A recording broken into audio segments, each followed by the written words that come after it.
You're listening to the Heart Lessons Podcast with me, Sarah Rieke. Real women, real stories, real faith.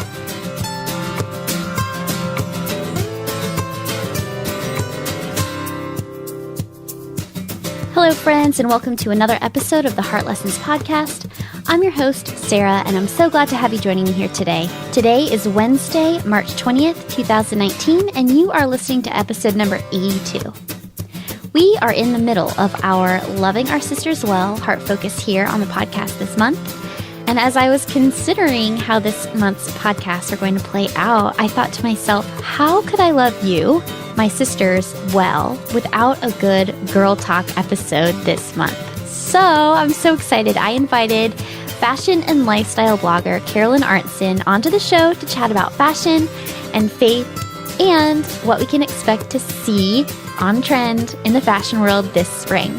She also talks about her favorite places to shop, how to build the best wardrobe for you, and what should be in your basic wardrobe staples. My prayer as you listen is that you will feel free to embrace your own sense of fashion, your style that reflects your creator and who he uniquely designed you to be.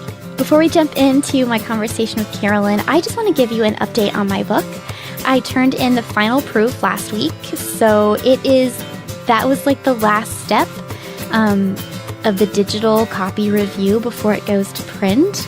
So oh my gosh, I can't even wait to see it in print, to share the book with all of you. We are so close. We are so close to being there. They're telling me that we are on track for May 21st for it to release, and so I just can't wait. Find me on Instagram or Facebook to stay updated with the release results, and you'll be able to find links to those places in the show notes. Okay, friends, I am so excited to introduce to you today fashion and lifestyle blogger from my Chic obsession, Carolyn Arentson. Well, Carolyn Arentson, welcome to the Heart Lessons Podcast. I am so excited to be chatting with you today. Thank you. I'm so excited to be a part of this. And I know I've told you like dozens of times via email, but I have never done a fashion show, and I'm just so excited. Like, I don't know if I'd consider myself a fashionista, but I do like to shop. Yep, same here. I do love clothes. So this is just so fun. I just can't wait. So let's just dive right in talking about clothes and fashion and how to build your wardrobe and kind of the intersection of faith and fashion. And can you just start us off? Tell us a little bit about yourself and then how you got started in this fashion industry. Yeah, for sure. So I have always loved fashion. I grew up, people were always asking me tips and advice, and I would go shopping with them. So then I just thought, well, why not put all of my tips and advice out on a bigger level? So then I decided to start a blog and just kind of pump out content and try to help people. Yeah, and so how long has it been that you've had your blog? Well, I started it a while ago for fun. Yeah. That was probably 4-5 years ago, and I kind of did it off and on, didn't really take it that seriously. And then more recently, in the past couple years, I was deciding, okay, I'm going to take it seriously, put in all the work. So I'd say for about 2 years, it's been more of a serious thing. Okay. And are you loving it? Do you love doing that? Yes, it's something that is hard, of course. Like working for yourself is hard. Growing stuff from the ground up is hard. But I've been doing it for this long, so I know this is what I love to do. Yeah. I think that's so cool. So was there anything like when you were growing up, you said people were always coming to you for advice. Was there anything when you were like, I don't know, say 7-year-old Carolyn that kind of pointed to where you might have become today? Yeah, looking back, I can definitely see that. I was always an entrepreneur. Okay. I would kind of go around my house, find stuff like pencils and erasers, then I'd go to school and sell them for a profit. And just random things like that. I'd make business cards and I was going to give out pedicures, and I love to do things on my own level, my own way. I was always driven and just kind of wanted to do something big. That's great. That's so funny. So you were like already generating an income in like second grade, basically. Yep. But then I would use it. I'd put it back in the business, get more erasers, and keep it going. Oh my gosh, what a smart girl. Are your parents really business savvy? Like, did you see that modeled for you, or like you just had it in you? I think I just had it in me. My mom's very creative. She does art. Okay. So that's kind of where my fashion love comes from. Yeah. But other than that, my dad's in the medical field, so I don't really know where it came from. Oh my gosh, that's so funny. What does your dad do? He is a family doctor. Okay, gotcha. My husband's a nurse anesthetist, so I didn't know if maybe they were similar. They're both in the medical field, but yeah. Yeah, there you go. Yeah. Okay, so I know we said we were going to talk about faith and fashion. I think sometimes in like faith circles, like fashion can be kind of downplayed or, I don't know, just like maybe not viewed with a lot of value. And like for me personally, I think that fashion and like being able to express yourself that way is just another venue, I guess, or another avenue. I guess that's a better word. Another avenue that God gives his daughters to like express their creativity and their gifts. And then also a way that we can reflect like his creativity and his love for beauty. So where do you find the faith and fashion world to intersect? Yeah, I would definitely say it was hard at first to find because I knew that I had a passion for it. But a lot of people around you, they say, it's vain or it's shallow. And I felt confused for a while because I know that this was such a deep passion and desire. And I knew it was God-given. So I was trying to figure out, where do I find my place in it? Yeah. And after a lot of prayer and journaling, I was coming to kind of the same conclusion that you were saying, that God, he's the original master of art and creativity. And I was finding that if I pursue this God-given desire that glorifies him, and if I can find beauty and, mixing together patterns and colors, and it's just a way to reflect his beauty. Yeah. And then also it's something that brings you joy, and then you like help others find joy in it too. Like there's something to that, I think. Yeah. I definitely think so too. I wanted whatever I did in life to be something that would help people. Yeah. And on my blog, I do a lot of, here's how to maximize your wardrobe and wear this other ways. And I've had people email me saying, other Christian women saying that I've helped them be a better steward of their money because I'm helping them use their clothes better. And when I got those emails, it all kind of came full circle for me. It was like, yeah, this is what I'm supposed to be doing. This is how I'm supposed to help these women. And they're finding it helpful. Yeah, well, I love that. Was there like a certain part of scripture that you kept going back to bring yourself to these conclusions?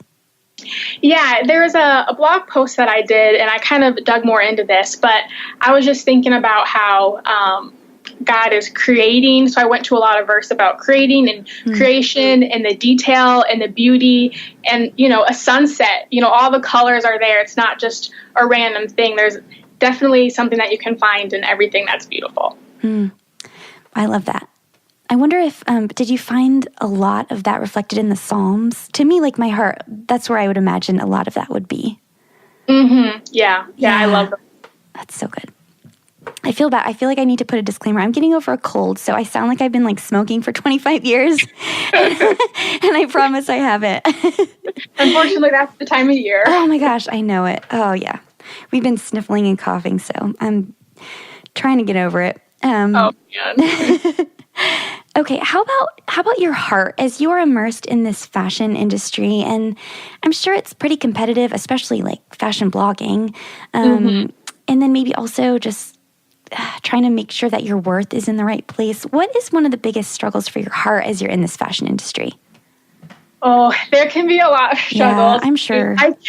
Like anything, if you get too into it, it can become a bad thing if you're misplacing where your worth is and where your heart is. And I think for me, seeing everyone with all of their new, latest designer purses and shoes, it makes me feel like, oh, I need more and more and more to kind of keep up with, oh, this is the latest trend. So I think my biggest struggle is to be content with what I have and to not think that people will like me better if I have the latest Gucci belt or something. But then there also has to be a balance because like in what you do, you kind of have to keep up with trends, which kind of means you have to keep purchasing. So where's that balance for you? How do you, how do you walk that line? Yeah, that's hard. I try to think of it, well, in a practical way. I try to think monthly, okay, maybe I'll buy a couple things here. And I think of it more as this is a business expense and not necessarily I need all of this stuff just for me. I try to separate the two of personal and business. It doesn't always work out. But then I just try to pick some things that I'm going to jump on the train with, leave others behind, and just try to focus more on helping women maximize what they have and use their pieces a different way. Because if I have that kind of be my thing, then I feel like I don't have to buy as many trends as often. That's good. I think that's good for us to kind of keep in mind too, like have to have a budget, think about like why you're buying it. Are you buying it just to have it, or are you buying it because you're like, I really needed a new pair of shoes, a new scarf, a new bag, whatever.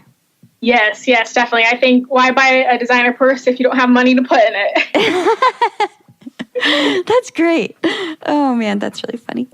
Okay, well, I know from following you on Instagram that you have a gorgeous baby boy. He's precious. Is he, how old is he now? He's 8 months and I cannot believe it. Oh, that's such a yummy age. Is he starting to crawl around? He kind of scoots. He can if the goal is worth it. Oh man, he's so cute. And that's such a fun age when they're like just starting to be mobile. Yeah. Because once they are mobile, then you just will never have your Tupperware in the right place. They'll just pull it all out of the... That's what people tell me. So I'm just I'm okay with him scooting for now. Oh, it's so fun. Well, I was wondering how has motherhood changed your fashion, if at all? Yeah, so when I'm out and about, I'm definitely a lot more practical in how I dress if I'm running errands. Usually I kind of sometimes go over the top, but that's my thing. I don't wear big earrings or, big necklaces because he's always grabbing off of me. And I try to think more of a casual way for nursing. So when I'm out and about, I definitely am your toned down mom version. But overall, I'd say I'm still same old Carolyn with my style. But now I'm trying to think of ways that we can match our outfits because I'm going to be that mom. Yes, that's so cute. Yeah. So what do you mean when you say over the top? That's kind of your thing. What is that? So I like a lot of, even though I like classic style and timeless style, I kind of like to throw things in there like leopard print booties or faux fur jackets for the winter. And I'm just kind of known as being the person she's going to be way dressed up. But that's my thing now, so I like it. It makes me feel better about leaving the house when you feel put together and kind of ready to go. Yeah. Has being a mom put a little challenge on that put-togetherness that you feel? Yes, because now most of my stuff is covered in spit up. Yeah. If I'm going out, or he'll rip my hair out and I'm covered in hair. Yes. So it's definitely a balance. A part of it is trying to look good, and part of it is, I'm a mom now, so this is kind of my mom life. Yeah. Do you have like kind of a standard mom outfit that you go towards, or how about that? How do you do that? Yeah, I definitely love high-waist skinny jeans with a basic tee, flats, or booties, depending on the season. And then maybe I'll throw a cardigan over or a blazer over it. I think the high-waist jeans, for me, I love because they flatter you. They kind of get you in right at your skinniest part of your waist, which just makes everyone look good. And stretchy. They have to be stretchy because you're moving around and you're bending and you just want to feel comfortable but also look nice. Yeah, that's good advice. Do you have a place that you like to buy your skinny jeans from? Yeah, I actually have been buying them from American Eagle. A lot of people were telling me about that place, so I went and I tried them on, and they're really, really nice. They're super stretchy, and they have good sales going on, like a buy one, get one half off. So if you can take advantage of that, then you can get some good denim for your wardrobe. Oh my gosh, I have been buying my jeans there too. That's crazy. Really? Yes, my sister-in-law told me about it last fall, fall of 2017 is when she's like, I've been buying my jeans at American Eagle. And same thing, I like that they're high-waisted and they're stretchy and they're still cute. That's funny, yeah. And a decent price, like, especially for a mom, like, you're on your knees too, which I don't want to buy expensive jeans and then be on the floor playing with my kids. I feel like I can't, or like give them a bath or something. It's like you want jeans that feel affordable, and also like if you need a new pair in 6 months, like that's okay.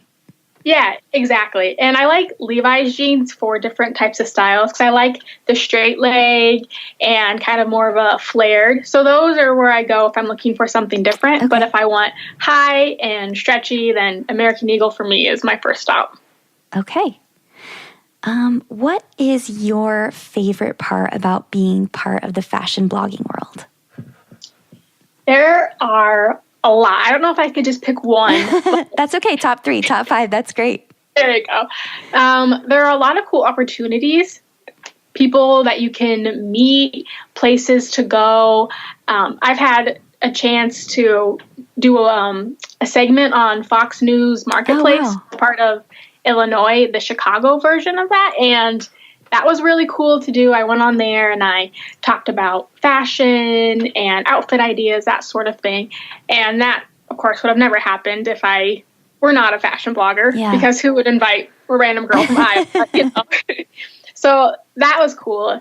And just being able to work for myself, set my own hours, be very flexible. That was a big part of trying to find the right thing for me too, especially now being a mom. Flexibility is a really big deal. And then there are just so many different ways that I can express myself and get creative. With photography, I always like to, edit my photos in a better way. I just like to keep improving, and then I get to write, and then I get a style. So there's just a lot of different things that go along with it. That's fun. Do you take your own photos, or does somebody take them for you? My husband and I are a team. Okay.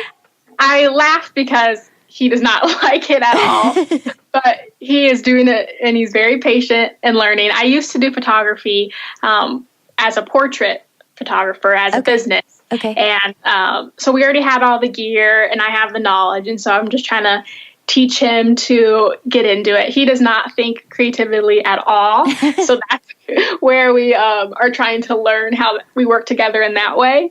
But I'm very thankful because hiring a photographer for we take photos a couple times a week. That would obviously add up, and we enjoy working together. Yeah. So you said a couple times a week you just have appointments to go out and just shoot some outfits and some poses and photos. Yeah, that's the hope. Obviously, weather kind of changes things, but...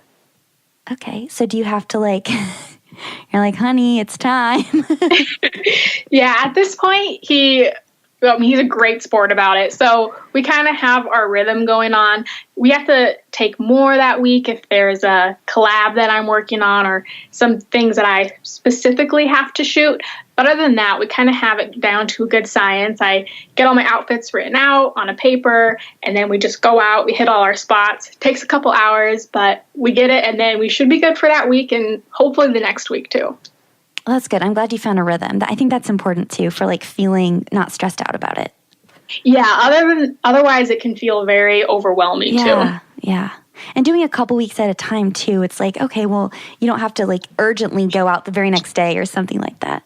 Yeah, we used to not have it planned out as well, and it would get very stressful. I was thinking, I need a photo tomorrow, and then it's just very stressful. So we are better at planning ahead now, and especially being in the Midwest, I think we're supposed to get a snowstorm right now, actually. Okay. And it's not obviously a good idea to go shooting out in a snowstorm, so it helps to have stuff ready and scheduled out. Oh, that's nice. Is it freezing where you are? I don't know how far north you are. Yeah, it's very cold. I haven't been outside yet today, and I don't want to be. I'll just watch from the window. Oh, man. Okay, well, I would love to do a little bit of advice for some of the women who are listening who might be wondering how to build their wardrobe, what to put in there, where to go. So let's start with just building a basic wardrobe. If there's a woman who just looks in her closet and isn't crazy about anything, where would you advise her to start? That's a big question, and it's actually one of my most asked questions. Okay. So I have been putting together this huge guide because that's a very valid thing that a lot of people want to know. And it depends on whatever your stage of life. Maybe you just want to start over, or you just look, like you said, and you're not crazy about anything. So it's a big thing that a lot of people start with. And if I had to think of the highlights of what I would say, I think just take everything out all of it and go through it all, try it on. I know it sounds like a long process, but think about how you feel in it. Do you like it? Does it fit? And just be very quick, and ruthless. Get rid of anything that, I don't know if you've seen that Netflix show, Spark Joy. Yes, KonMari. Yeah. So get rid of anything that you're just kind of on the fence about. And then you have to replace stuff, but you want to replace it with good quality basic pieces. You want to think about neutrals so you can mix and match your items. And starting with the things that would be very versatile, like your basic tees, your good denim, maybe from American Eagle, not sponsored. Yeah, right. Your flats, your blazers, your cardigans, sweaters, just good basic pieces. And those, you can get those from a lot of different places. Some people like H&M or Uniqlo for more of a budget place. Or if you have a bit more to spend, there's Banana Republic or Loft, J. Crew. I know a lot of professional people like those for their good quality pieces. Okay. When you're going through your closet, this is something that I struggle with. You pull out a shirt and it's like, I can't get rid of it. I paid too much for it, or I got such a good deal on it. Like there's some kind of attachment, some sort of emotional attachment, whether positive or negative. How do you handle that when you're trying to weed through your closet? Yeah, it's definitely hard, especially if you're sentimental. I don't think I'm that sentimental, so it's easier for me to just pitch and get rid of stuff. My husband, on the other hand, we just went through his closet. He is very sentimental, but I think you have to just think about, is the reaction a positive one or a negative one? Because if it's negative, why would you want that in your closet? Why would you want that as a reminder? Yeah. And I think you can start by just putting it away for now in a different room or a storage bin. And if you find, a month later that you forgot all about it, then, maybe it's time to get rid of that if you're someone that kind of needs to take the baby steps. And if you have a lot of positive reactions to clothes and they don't fit or something, I would think maybe just have a number. You don't have to get rid of everything, but limit yourself. If you have 50 t-shirts from softball, that might be a little excessive. You pick your favorite 5 or your favorite 10, so you still have the memories, but your closet isn't just overwhelmed with stuff. Yeah. And I think that the KonMari method, like you mentioned, I think that there's something to that, is taking everything out and touching it and actually trying it on and kind of experiencing it to help you decide. I think there's a lot of value in that. Yeah, I agree. And I think that there are a lot of memories tied to stuff, and we don't know unless we take it out and look at it. And of course, obvious things like holes or buttons missing. I mean, I'm never going to fix the button, so maybe other people will. But, just kind of get rid of that stuff, because I think it also frees your mind up as well, and it gets you in a better spot to be able to find clothes that you really do like. Yeah. Are you a fan of the capsule style wardrobe? Yes, I definitely am. I think that minimalism can be defined differently for everyone. So I might have a lot of extra pieces, but they're all pieces that I use a lot.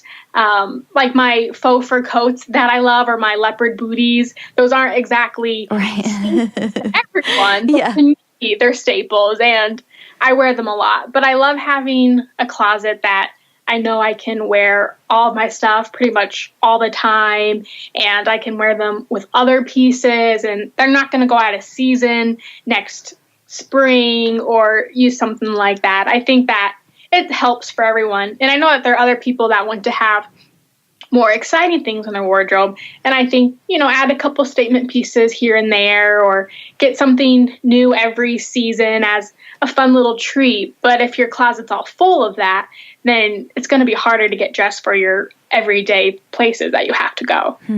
Do you switch out for the seasons? Do you, store clothes for winter when it's summer or something like that? Do you recommend that, or do you do that yourself? Well, I used to do that. I would put everything away, but then I realized that there's a lot of ways that I could wear my other stuff. So I just put them in a different closet, which I know not everyone has that space, but I think if you can find a way to leave the stuff out, that helps. I've been able to wear my sleeveless dresses with turtlenecks, or I had some off-the-shoulder tops. I put that over a turtleneck. You can just kind of find ways to make it work, and next thing you know, you have double the options. Yeah, that's a good way to think about it. I keep everything out because I'm too lazy to get it out every time. Or, that is a good reason, too. I'd be like, well, I know it's December, but all I have out is shorts, so I guess that's what I'm going at it. Yeah, I mean, and if you like to experiment, you can put some tights under your shorts, and hey, you have an outfit. That's very true. Okay, well, I would like to project. I know we're recording in about mid-January, but I know in the fashion world you're already thinking about spring. It's already in the works. So what can we expect to see for spring 2019, and what are you most excited about? Ooh, there are some goodies. So I've already been thinking about spring. I've already been shooting spring content, actually. Okay. So I'm happy that I got ahead this year. But I think that we're going to see a lot of coral because that's the color of the year. Okay. Last year it was lavender, and I don't know if you guys have seen tons of lavender stuff everywhere. But I think we're going to see a lot of coral, which is nice because it's kind of a bright, fun color, and I think it'll kind of really lift your spirits for spring. Also, puffy sleeves. Okay. Those dresses, tops, just kind of an 80s throwback, but in a more defined, elegant way. Are you talking short sleeve puffy or down to the elbows, pirate fluffy? I've seen a little bit of both. Okay. And sounds a little scary. I think there might be some better tops out there than that, but hopefully we'll see. I don't know. In fashion, it's all just kind of random sometimes. Yeah. A lot of crochet and lace too. Okay. That I'm excited about that because that sounds pretty. It's pretty, and then it also looks good in the summer too. So it's kind of for both spring and summer that you can wear that for, which I like. There's some feather fringe, kind of definitely going all out, embellishing on the clothes, adding some cool details. And of course, floral, that's an obvious one. It comes back every spring, and this season, it's going to be more of a vintage style, kind of florals that are patched in different ways. Okay. I think every season since florals come back, they try to make it a little different. So kind of more of a vintage feel to your florals, which I think will be very pretty. And suit sets, those were pretty big last year, and they're coming back this year too. It's kind of the menswear inspired, but you can also get them in pink or red, a girly color if you want to try that out. And shades of beige head to toe. It's going to be a dramatic, neutral look. They are calling it glorified oatmeal. So we'll see how that works. There's a lot. The stuff that I'm the most excited about, florals, because they're just so pretty, they're delicate, they're feminine. They look great on dresses, and you can wear them all seasons too if you just style it a little differently. Maybe put a jean jacket over it if it's getting colder in the fall, or some leggings for the winter, and maybe black to kind of balance it out. But I think florals will be really pretty. And since I love neutrals, I'm excited about the glorified oatmeal beige look. I think that's always a good thing to have. And I'm excited about the crochet and the feathers and fringe. That kind of sounds just cool. And I think I don't have a lot of pieces like that, so I think it would be cool to have some feather and fringe pieces in my wardrobe. Where are the feathers on these pieces? I'm real curious. Yeah, so I've seen a couple different ones. I've seen feather hems. Okay, I see. Or kind of on the sleeves. Are you picturing something on your shoulder blades or something? Or? I don't know. I think I'm picturing something that looks like a dream catcher. Oh, yeah. No, I'm not picturing that. But okay. It's a lot of different stuff. The runways, they're the ones that decide what's going to be in style, the super high-end fashion designers. And it goes out on the runways, and then the more fast fashion places will pick it up, and that's probably more what we see, like Forever 21, H&M, those types of places. And so it gets very watered down, if that's the right word, when we get it. So in a more wearable, everyday type of look, but on the runways, it can be kind of out there. Yeah, right. Oh, man. Yeah, I am glad that it gets watered down, because sometimes you see the girls on the runway and you're like, I don't know. I don't think people are supposed to wear that way. Yeah, it kind of, I think, do people actually wear that way out and about in their normal lives? Not really. Oh, that's funny. So how do you find your, how do you get to know what's up and coming?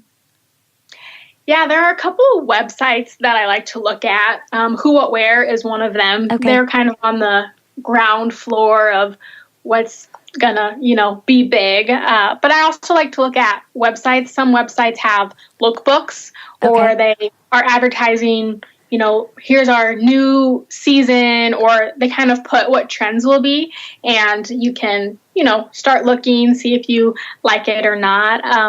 I live in a smaller town, so the places around me, they're not really with it.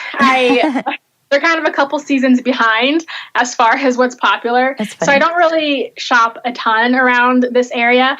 And then, magazines, you can always just flip through those. I'm at the library, I'll flip through them, and I just kind of look all around, I guess, and just kind of gather inspiration from my surroundings. Yeah. Okay, I have a question about was it glorified oatmeal? Is that what it is? Yeah. Okay. Some shades, I do like neutrals, but some shades I feel like don't work with my skin tone. Like I have kind of an olive skin tone. So I feel like some shades of oatmeal make me look, I don't know, sick, like more green, kind of. So how can we embrace that oatmeal? What can I look for and still do that kind of look? Yeah, that's tough. There are definitely certain colors that look better on you or not. And I think if you can start with figuring out your colors, are you warm? Are you cool? Are you spring, summer, fall, autumn, winter? Those I think can help. They can be a good starting point. In the end, I think you might just have to go to a store, look at the different shades and try them on, or put them next to your face, see how they look. But I think that there will be a lot of different shades of it, or maybe you could go more white, because that's a great neutral classic color, or maybe you go more of a cream and you just skip the whole beige. But there's plenty of colors. I think there could be more of a wearable way for each person to wear it. Yeah, okay, good. Because every time when I think of taupe or something, I just know in my head that I'm not going to look great in it. Yeah. And then, at the end of the day, if you don't like the trend, don't wear it. It's all about if you feel comfortable in it. That's the beauty of your own wardrobe. You get to pick and choose what you want and save your money and don't buy what you don't like. Yeah, I'm going to just say right here, I'm not sure I'm going to embrace the feathers. That's okay. It's scaring me a little. Yeah, and I guess I could see if you have kids, they might be pulling those feathers out. Yeah, then that would look even worse. You'd be like a half bald bird on your shirt. Ostrich or something. I don't know. Oh, goodness. Okay, what would you like to splurge on this spring season? What should we splurge on? What should we save on? Good question. Well, I'm always more on the side of splurge on the things you would wear over and over again, splurge on the good basics, splurge on the versatile pieces, and then save on the trendier items, the things that kind of just come and go. I think a couple seasons ago, you saw a lot of embellishment, like rose patches everywhere. There were just rose patches on everything, and you don't really see that much anymore. So I kind of, maybe get a piece here and there, but don't fill your whole wardrobe with that. So I'd probably say the feathers and the fringe, that's more on the maybe get a piece here and there, but don't fill your wardrobe with it. Right. And maybe the puffy sleeves as well. Maybe just a top to try it out, but, there. I think suit sets. If you like more of the professional look or mixing and matching, that would be a great thing to splurge on, because you can wear the pants separately, the blazer separately, and that to me would be a good investment. If you find some shades of beige that you like, those would be good to spend on, because it's a basic color. I love wearing beige with black, with white, with gray, or just putting it with a print, something like that. And florals, I would probably splurge on florals because I think they're really pretty and they're always going to come back. Spring florals, it's meant to be. Yeah, that's funny. Are they, and you said they easily transition to the summer. Yeah, I definitely think that they do. And if you have darker florals, then you can wear those in the colder months, like now, if you wanted to. And I think, or something that I was thinking of, if it's a man-made trend, I don't think it's going to last. As in, if, you put roses on denim jackets, that we thought of that, and that just kind of comes where I've been noticing stuff that kind of always was, like lace. Lace has always kind of been there. We didn't add anything to lace, and it's always timeless, always popular, always pretty. Or if you think about feathers, you're adding feathers to stuff. That's probably, gonna come and go. But the color coral, it just is. And I think that will probably stick around for a while. That's kind of something I was thinking about the other day, where I was thinking that's probably a good way to see if it's worth spending your money on or not. Yeah, that is a really good way to think. And also, I think leopard print is pretty timeless, and that's very, naturally found in nature. That's a really, really helpful mind frame. Yeah. Yeah. Well, cool. You need to blog about that one. Yeah, I know. I thought about that the other day, and here I'm saying it now. I'm thinking, okay, I hope this makes sense, because I've really thought about it in my head. I haven't really said it out loud yet, but it's good to know you're picking up what I'm putting down. Yeah, I think that makes great sense. Okay, cool. Yeah. Okay, so I know you've said a couple times, different color schemes go with different seasons. So are there certain colors that you're basically not supposed to wear in a different season, in a particular season? Well, in the end, I'm going to say I don't believe in rules. Okay. But beginners like to have guidelines. So generally, pastels you kind of only really wear in the spring, and colors like yellow or coral, kind of bold colors, are more of your spring, summer colors. And then, of course, in winter, it's a lot of darker, your black denim, your dark denim. You don't usually break out the hot pinks or the yellows. Right. You can, in the end, do what you want to do. They were saying, no white in winter, but I think all white looks pretty. They call it your winter beautiful. Whites. Mm-hmm. Yeah. So in the end, wear what you want to wear and what you feel good in. And you might start a new trend. Who knows? Okay, how about, what are your favorite places to shop? Personally, when you're looking for an outfit, where do you love to go? Yeah, so around me, like I was saying earlier, there's not a lot. So we have TJ Maxx, Target, H&M's not too far. So I'll kind of go in and browse if, I want to get something but not too expensive. So those are kind of my more looking for fun or on a budget places. There are some places online, though, that I just think are beautiful. French Connection, I really love French style, and they have beautiful pieces. They're more on the pricey side, so that would be more your investment or wait for a good sale. I also like J. Crew. They're very classic. They do styling really well, too. They just know how to roll up sleeves and tuck your tops in, and they do layering really well. So I like to look there for inspiration. And I just recently got a camel coat. That's from J. Crew. And to me, a camel coat is that's just totally timeless. And their quality is made to last. So it just kind of depends on the mood that I'm in. If I'm looking for trends, I don't spend a lot of money on trends. So I would go more to a discount fashion place for that. Mm-hmm. But if I'm looking to get pieces that I know that I love and I know that I'll wear, then I'll go to a higher end place. Do you have any tips for shopping online? Because I feel like for me, it tends to be hit or miss. Like I'm not great at online shopping, and I tend to return a lot of it. Yeah, it's hard, and especially when your sizes are different for each place. I think one thing I like to do is read reviews. That always helps. Okay. And each place usually has their own sizing chart, or they refer to it. So I would check out the sizing chart to see how it is. I know for me, maybe I'm too lazy, but I don't want to actually go measure myself. I know, that's me too. Yeah, but I've started doing that, and it helps.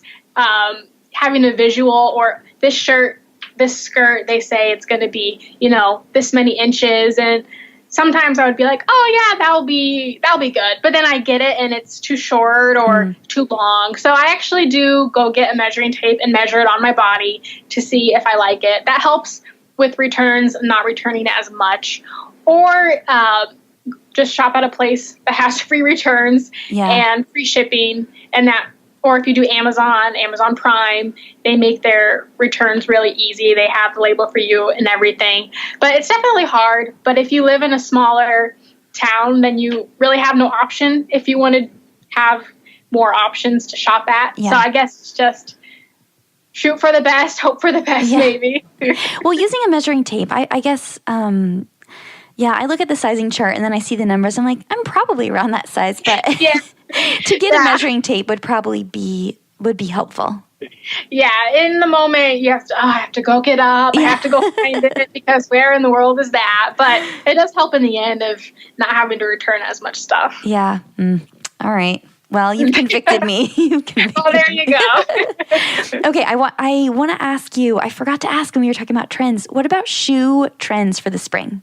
Yeah, I haven't seen anything that is groundbreaking or really any different. Just kind of, your sandals and espadrilles. Those are super, super cute. I always stock up on espadrilles because I love the way that they look, and you can wear them into summer too. Yeah. Do you know what I just bought that I'm excited about? They're coming in the mail, but I bought like a slightly wedged gladiator sandal, which I was usually either doing like just completely flat or then like a higher espadrille.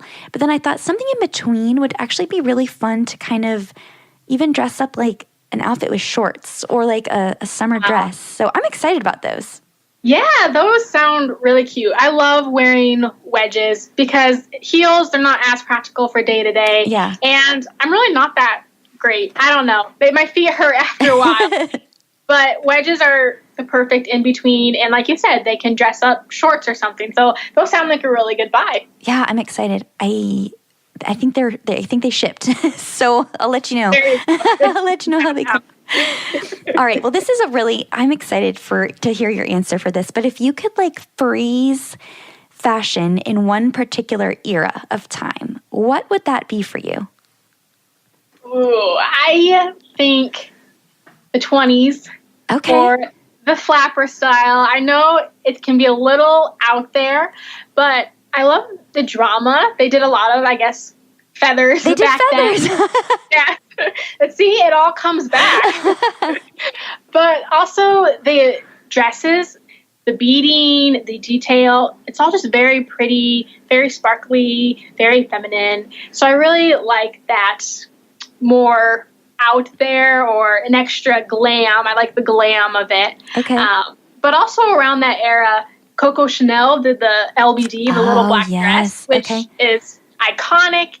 So I feel like that era totally sums me up because it's your iconic black dress, your staple piece. But then also you have your feathers and your fringe and your beads and your sheer capes and everything. So I feel like that's probably where I belong. Oh, that's fun. Wasn't in that era women also kind of started to wear pantsuits? Yeah, I think so. Or maybe that was more towards the 30s. But yeah, that sounds so fun.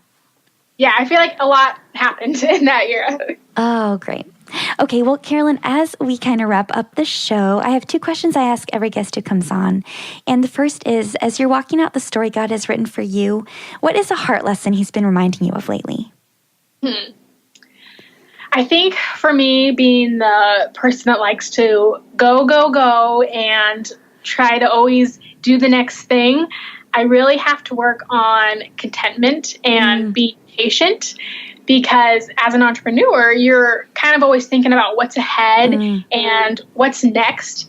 And that kind of doesn't leave a lot of room for being okay with where you are and not feeling like you have to do the next project or crush the next goal, that type of thing. And I'm not patient either. So put those 2 together and I can definitely just miss out on resting and being content. So I definitely feel like that is my thing I need to work on, especially with the new year and everyone's talking about their goals and you just want to go off and crush them and start off strong.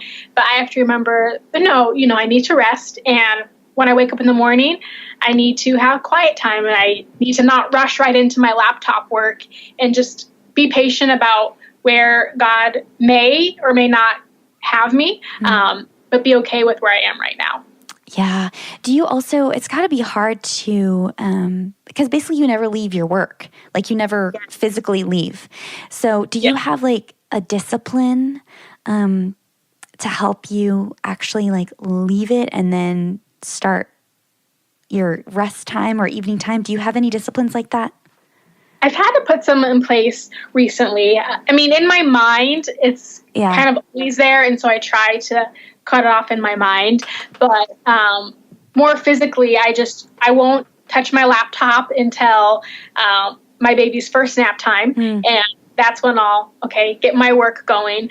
If I have it on before that, then I can easily feel frustrated. Because trying to work and also take care of a baby, those things are just very hard to do. So hard, So I just try to separate my time that way. And then at night, that's also hard because that's the time where you get to work because my baby's sleeping. But then I also want to spend time with my husband. So I just try to think maybe like an every other day thing. This night we'll watch a movie and then this night I'll work. So I'm definitely still learning and trying to just change it as time goes on because time in life is always changing. But I find that if I don't have my laptop open, then I'm not tempted as much to go and just start typing a blog post. Yeah. And I think I get stuck in this trap too, to be like, I'll just do this real fast, almost like real fast. And then it's not real fast, No, it's not at all. And sometimes I'll get random ideas. I'll be laying in bed and I have a great idea for a blog post and I don't know. I should be able to just put it off until the morning, but I can't. I have to just start right then and there. And then I'm going crazy to try to finish this blog post or this idea that I have. And I'm thankful for that driven part of myself because it helps when you're an entrepreneur. But at the same time, then it just feels like you're always going. And then that can lead to burnout and, not feeling happy with where you are. Yeah. And I mean, they say like your biggest strength can also be your biggest weakness. Like it kind of works in both ways. So, well, I'm glad you're finding balance in that. That's so good. Okay. Well, this is the last question, Carolyn. Just for fun, what is something you're looking forward to? Yes, I am looking forward to a trip that we are taking in May. My husband and I were going to go to Rome for our 5-year anniversary. Oh, wow. That's great. Are you bringing work with you? Is it going to be like a half work trip? Well, I'm sure it will always be because I'll want to take pictures and, have different outfits there. But the idea is that we'll stay in Rome and then we'll take some trains to Tuscany and to the Amalfi Coast. And we're just going to enjoy our anniversary, kid-free, and just really try to have it be fun, quality time first, and maybe just a little bit of work on the side. just quality time. Oh, that's awesome. That is somewhere that my husband and I have always wanted to go is like to the Mediterranean area and to Italy. And I can't wait to see the pictures. I'm so excited for you. Yeah, I'm excited too. It helps to have something for me to look forward to. Yes. And especially to get through this winter too, because it can just drag on sometimes. Yeah. Are you nervous about leaving your little guy? Yeah, I do go back and forth in my head. Sometimes I'm thinking, I could do it. And sometimes I'm thinking, maybe we should take him with. But he's going to be with grandparents, and it's not even that long either. So I think when I get to it, I'll probably struggle a bit with it. But then I think I'll really enjoy being in Europe with my husband. Yeah. It'll be probably a little bit of both. Yeah. That's what I'm guessing, but I guess we won't know till we get there. Oh, but I'm excited for you. That's going to be so fun. Oh, thank you. So fun. Well, Carolyn, this has been a great conversation. I'm just like, I know you can't see me or we don't have video on, but I'm just like beaming because what a fun, just like girl talk. Yes, I love this so much. Oh my gosh. Can you tell everyone who's listening where we can connect with you on social media? Yes, so you can find me on Instagram. My handle is My Chic Obsession. And then you can find my blog online, and it is mychicobsession.com. All right. Well, thank you again, and I hope you enjoy the rest of your afternoon. Yes, thank you so much for having me. That episode was a blast. I love following Carolyn on Instagram, and it was so fun to actually get to chat with her in real life. And I also absolutely love the fact that we have good, strong, grounded women who love Jesus, who can also help us build awesome outfits and wardrobes and find our own personal style. You can find Carolyn at mychicobsession.com or over on Instagram at mychicobsession. Well, Carolyn mentioned that her husband is the photographer for her business, that he helps her with her vision as she plans her outfits and plans the photographs and all the posts that she's going to do. And so she said she can't do what she does without the help of her husband. And I just want to give a shout out to my husband, Josh, because I cannot do this show without him.